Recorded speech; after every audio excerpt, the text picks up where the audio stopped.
नमस्कार, मैं Sandeep Rathi from power play school Ellenabad. Welcome to our YouTube channel. पिछले लेक्चर में हमने स्टडी किया था वर्णमाला और वर्णों के भेद, और उसमें मैंने आपसे कुछ प्रश्न भी पूछे थे और ये बोला था कि उनका जो आंसर है वो आपने अपनी फेयर नोटबुक में राइट करने हैं और नेक्स्ट वीडियो में आपने उनके आंसर को मैच करने हैं। चलिए अब हम उन प्रश्न के उत्तर करते हैं। तो हमारा पहला प्रश्न था कि मुख से निकली ध्वनि को क्या कहा जाता है। उसका सही उत्तर है मुख से निकली ध्वनि को वर्ण या अक्षर कहते हैं। हमारा दूसरा प्रश्न था कि वर्ण के कितने भेद होते हैं। वर्ण के दो भेद होते हैं, स्वर और व्यंजन। हमारा एक प्रश्न ये था कि वर्णमाला किसे कहते हैं। तो वर्णमाला वर्णों को निश्चित क्रम में लिखने को वर्णमाला कहते हैं। हमारा एक प्रश्न और था जिसमें मैंने पूछा था कि स्वर और व्यंजनों की संख्या कितनी होती है।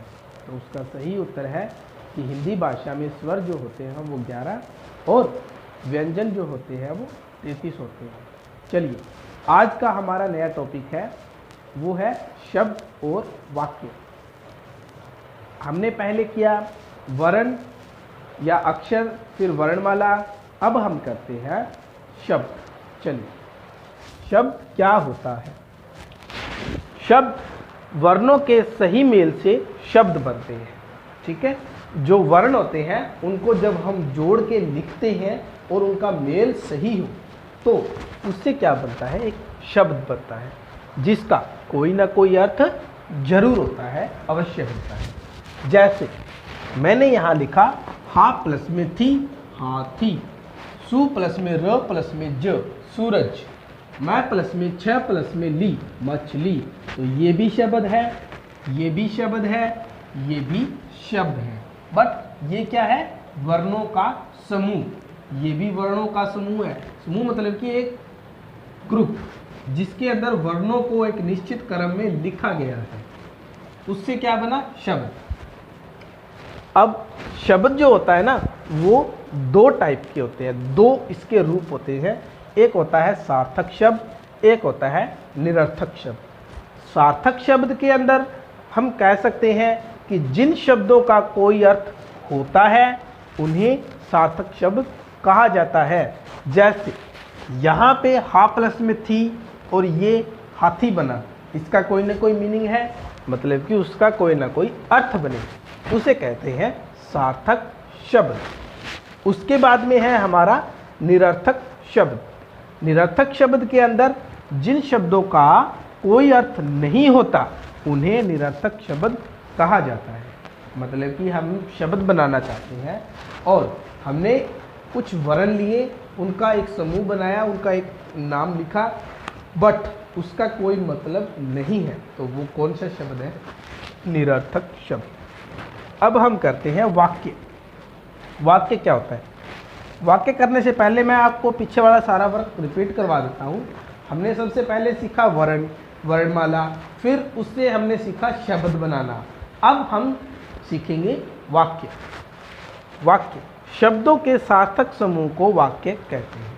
मतलब कि शब्दों का एक ऐसा समूह जिसको लिखने के बाद एक पर्टिकुलर लाइन बने और उसका कोई मीनिंग हो, ठीक है, वो होता है वाक्य।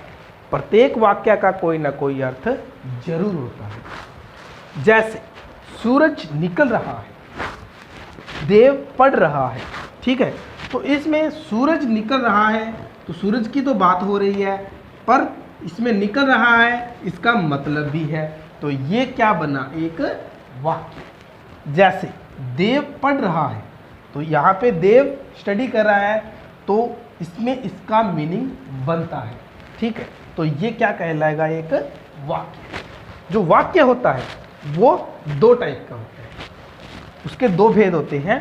पहला होता है उद्देश्य, दूसरा होता है विधेय। उद्देश्य की मैंने यहाँ पे एक डेफिनेशन लिखी है, एक परिभाषा लिखी है, उसे थोड़ा ध्यान से देखना। वाक्य में जिसके बारे में कहा जाता है, मतलब कि एक ऐसी लाइन, एक ऐसा वाक्य जिसमें जिसके बारे में कहा जाता है वो होता है उद्देश्य। दूसरा है विधेय। वाक्य में उद्देश्य के बारे में जो कुछ भी कहा जाता है, जैसे यहाँ पे देव है उद्देश्य, ठीक है, और देव के बारे में क्या कहा जा रहा है कि देव पढ़ रहा है, तो जो कुछ भी उसके बारे में कहा जा रहा है वो क्या है, विधेय। ठीक है, अब आप सभी को ये समझ में आया? Very good. चलो दोबारा रिपीट कर देता हूँ। हमने सीखा शब्द और वाक्य बनाना। शब्द सही वर्णों के मेल से बनते हैं और उसका कोई ना कोई अर्थ होता है। शब्द दो टाइप के होते हैं, सार्थक और निरर्थक। सार्थक ऐसे शब्द जिनका मीनिंग बने, अर्थ निकले, वो सार्थक होते हैं। जिनका मीनिंग ना निकले, ना बने उसका अर्थ, वो होता है निरर्थक। उसके बाद में हमने वाक्य पढ़ा।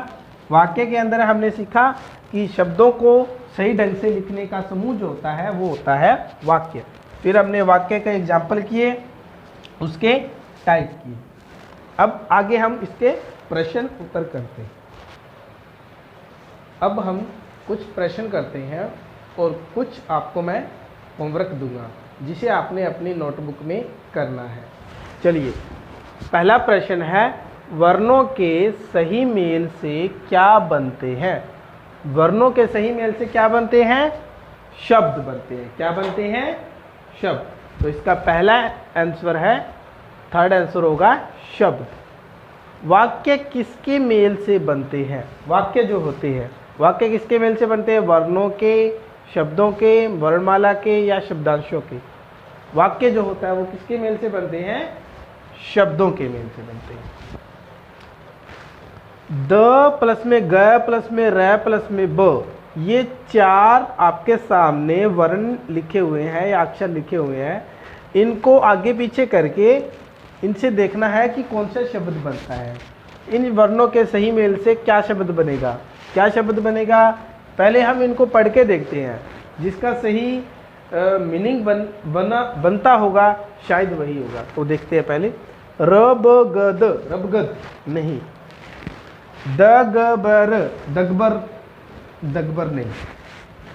गबरद, गबरद नहीं। बरगद, बरगद, हाँ बरगद हो सकता है क्योंकि बरगद का पेड़ होता है। तो इसका राइट आंसर क्या होगा? बरगद। चलिए, ये है आपका होमवर्क। पहला प्रश्न देखो, शब्द किसे कहते हैं? शब्द के कितने भेद होते हैं? तो आपने क्या करना है, अपनी फेयर नोटबुक में ये प्रश्न लिखना है और इस वीडियो के माध्यम से, अपने पेरेंट्स के माध्यम से इसका उत्तर नीचे लिखना है और उसे याद करना है। दूसरा प्रश्न है, वाक्य किसे कहते हैं? वाक्य, तो इसको भी आपने यहाँ से देखना है और देखने के बाद अपनी फेयर नोटबुक में राइट करना है और राइट करके उसे लर्न भी करना है। उद्देश्य और विधेय से आप क्या समझते हैं? उद्देश्य और विधेय दोनों मैंने टॉपिक करवाए थे अभी। उनकी डेफिनेशन देख के, उनको याद करके ये अपनी फेयर नोटबुक में इस प्रश्न का उत्तर लिखना है और अपने पेरेंट्स से चेक भी करवाना है। अगर किसी बच्चे को समझ में नहीं आया है तो अपने पेरेंट्स की मदद ले सकते हो और जो नेक्स्ट वीडियो बनाएंगे इसके बाद में, उसके अंदर मैं पहले इन तीनों प्रश्न के उत्तर आपको समझाऊंगा। आज के लिए बस इतना ही। Thank you. Have a nice day.